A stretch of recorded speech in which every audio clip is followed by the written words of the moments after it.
Here's the big one, and the one Napoli fan who's going to get offended by the thumbnail and the video before even watching it, get ready to get offended again. So, as we speak about again Lorenzo Insigne and how cheap an Italian club can be, Napoli are having troubles. We're going to talk about that because we have to. There's no other way. Of course, that has alarmed a lot of clubs in the Premier League as well, that Lorenzo Insigne is actually free to leave Napoli as of now. And also the bigger drama, Dusan Vlahovic. What's the story? Yeah, like lots of contradictory news that is coming out. Gianluca Di Marzio's reputation is at stake, so we're going to talk about that as well. So the first news is Lorenzo Insigne's agent, now Fabrizio Romano, has put a tweet stating that here's what Lorenzo Insigne's agent said. He says he's out of contract in June 2022. Napoli are offering a new contract with a 50% downward salary, and Lorenzo was surprised by this proposal. We're in talks and we'll see, he told Roma. So, Il Roma, sorry. MLS rumors for Insigne are completely fake. So as of now, ladies and gentlemen, Lorenzo Insigne might leave Napoli, and you can't beat that. It comes from Fabrizio, and you understand. See, if I want to talk about it in a very mature way, Napoli don't have money. And if I want to troll them, of course they don't have money. They're a Serie A club. They won't pay high salaries. Moving on, let's talk about Alan Shearer's Premier League Team of the Week featuring Arsenal's Ben White. Benjamin White was the only Arsenal presence in that 11. Of course, Nick Pope, the way he saved Burnley against Chelsea, that was the reason why Popey was ahead of everyone. Reece James, Salisu, Cancelo, Norman Kouyaté, Bernardo Silva, Gallagher, Armstrong and Pablo Fornals. For him, the manager was David Moyes. Deserve it. I think David Moyes deserves. Yeah, why not? Moving on, let's talk about the one, the only Aaron Ramsdale. He is Arsenal's October Player of the Month. Of course, he's ahead of Benjamin White and of course Gabriel Magalhaes. Emil Smith-Rowe as well is ahead of him. So Gabriel, maybe next time. But Aaron Ramsdale is Arsenal's October Player of the Month. Moving on, so Dusan Vlahovic. What is this story about Dusan Vlahovic? Like seriously? So let me tell you something. It's lots of contradictory news that's actually coming out. So the first is Dusan Vlahovic wants to continue his career in the EPL. Arsenal and Tottenham are in serious competition for Vlahovic. Fiorentina will allow the sale of Vlahovic when he receives the offer he wants. That's one news. Okay. So this is coming from Ekrem Konur. So I don't want to really, cancel out everything. But Fabrizio tweets out, he says there are currently no talks ongoing between Dusan Vlahovic agents and Arsenal board. Gunners are among many clubs following Vlahovic's situation, but there's nothing advanced as of today. Fiorentina wants 17 or 80 million euros to sell Vlahovic in January. He is out of contract in 2023. Apparently, for a player paying that much who would be available for free, not a right thing. So, okay, now Fabrizio says Arsenal is just following, that's it.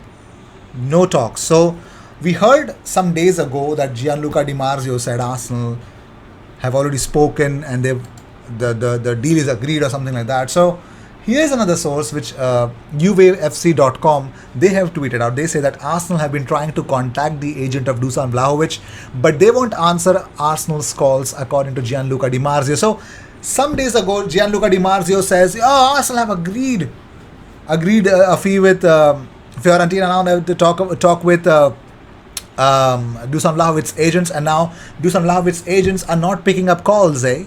Okay. Let me give you some more concrete news. Now, Dusan Vlahovic's agent, Claudio Pascalan, has revealed that the existence of big offers is the reason behind his client's decision to turn down Arsenal. Now you'd say, who the hell is selling? Like Fabrizio is telling the truth or Gianluca Di Marzio? First, let's find out what does the agent have to say. Okay, he says the reason is the existence of bigger offers. Evidently, he has contacts, relationships, and prospects with teams that offer more. Hear it out.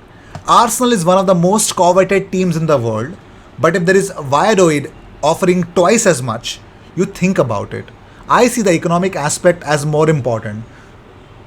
So you understand, his agent is openly saying whoever pays him the more is listening to that offer and he might pick that offer. Okay. Further, he says the route he is following is based more on economic needs, but maybe there is Real Madrid behind him and he goes to play there. It would not be shocking. He has the numbers to do it.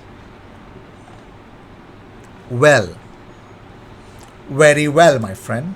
That is... Wow. So, in a way, I could say this is Hello Darkness, my friend. But anyways, let's talk about Ryan Taylor. Now, this guy has, he spoke about Arsenal are actually not... Currently, he is actually a Daily Express reporter, Ryan Taylor. He says, from my understanding, Tottenham is the only Premier League club serious about signing Dusan Vlahovic at this stage, following background talks last summer. Nothing in the Arsenal links at the moment, same with Man City, but both could enter the race. So I'm pretty much sure this whole confusion, I think there's only one thing to say, is just wait. Because right now, I think this whole news about Dusan Vlahovic coming to Arsenal, it's on hold. I don't think so. Arsenal have agreed a deal with Fiorentina at all. There's no way that has happened. Let's see what happens. Moving on. So Smith-Rowe about Bukayo said, me and Bukayo are so close off the pitch. I'm so happy for him every time he plays for England. It's extra special to be here with him. We both come up from Hale End. It's a big moment for us and for Arsenal as well. It was a great moment for me and my family. I ran downstairs straight away and told my mom. It was very emotional. They were so proud of me. On his England call-up, Smith-Rowe said. He says, now talking about his food. Now, you have seen Emil Smith-Rowe cramping after 60 minutes, wanting to get substituted, could not finish 90 minutes. That doesn't happen. That does not happen this season, does it? Why? Smith-Rowe has opened up about it. He says, I did not used to eat that well, to be honest. I used to get cramp after 60 minutes and stuff. I was not eating great. I wasn't drinking that well before games. I wasn't really that hydrated, but since then I've tried to focus so much on it. My family have helped me in a lot in the house as well, cooking for me. The club have sorted out a chef and stuff. They come to my house now and I've tried to cut out chocolate and takeaways as much as I can. I'm always eating from home now. By the way, Miguel Aziz has scored a goal for Portsmouth. Suck on that, Portsmouth. Reece James on Smith-Rowe says, I've always known he's a top player. He came to Chelsea when he was young on trial. I remember playing with him and playing against him. When he moved to Arsenal, I always knew he was a top player and he's shown how good he is, why he has been selected. It's all about Emil Smith-Rowe again. We have an update about what exactly happens. We're going to talk about that. Don't worry about it. So, talking about more stuff, let's talk about the twist for Alexander Ishaq. Signed a new deal and now the hero wants to come to Premier League. Now, Liverpool are now interested in signing Alex Ishaq according to El Nacional. Arsenal were linked with him over the summer transfer window, but he put pen to paper to a new long-term contract. What is this, Ishaq? What are you doing? Why are you so dumb? Anyways, Ashley Cole has heaped praise on Emil Smith-Rowe as the Arsenal star teams up with England senior squad for the first time. He says, he's one of Arsenal's biggest and better players this season alone and last season. I think his hard work and dedication and of course qualities is paid off. He's got the opportunity now to go up with the senior team and knowing the boy that he is with that mentality will not change. Very humble kid, willing to learn and listen. I will keep saying it, willing to develop and trying to be the top player. Fantastic news. And also let's talk about the reality about Emil Smith-Rowe cutting down on those calories. He says, I like Nando's a lot. Arsenal are strict, but I didn't really listen. That's where I went wrong. But now I'm listening all the time. I've tried to cut out chocolates and takeaways. The club have sorted the chef thing. He says, the club have sorted me out a chef called Chris and he comes to my house. He's got a couple of pasta dishes and that's good. I didn't used to like fish, but now I'm into it. Salmon and stuff. See, when people tell you about your diet, you're a footballer, bro. And when a club says to look after what you're eating, you got to listen to them. Anyway, so Scotland assistant coach John Carver has delivered a promising update on Kieran Tierney's fitness. Did I say Kearney? I'm sorry for that. So Carver said he looked great this morning, full of running. He has been out some time now, but he was on the bench at the weekend and he has come into the camp and trained exceptionally well. So That's a good thing to hear. Tierney is back and running. That's probably what an Arsenal fan would want to hear as well. I love to hear that. But moving on, Arsene Wenger has named the Arsenal player that he regretted selling the most. And it's not Thierry Henry. It's not Robin van Persie at all. Apparently, it was Nicolas Anelka. Well, Wenger has now claimed that it was a shame to see Nicolas Anelka leave Arsenal. Now, he says, my biggest regret and shame is that Anelka left. He could have been special. Instead, he played for 13 clubs. So, Nicolas Anelka was the player that Arsene Wenger regrets selling. That's really, really strange. So with this, I'd like to end this episode. Thank you so much for tuning in. If you seek daily Arsenal content, best place to be, consider subscribing.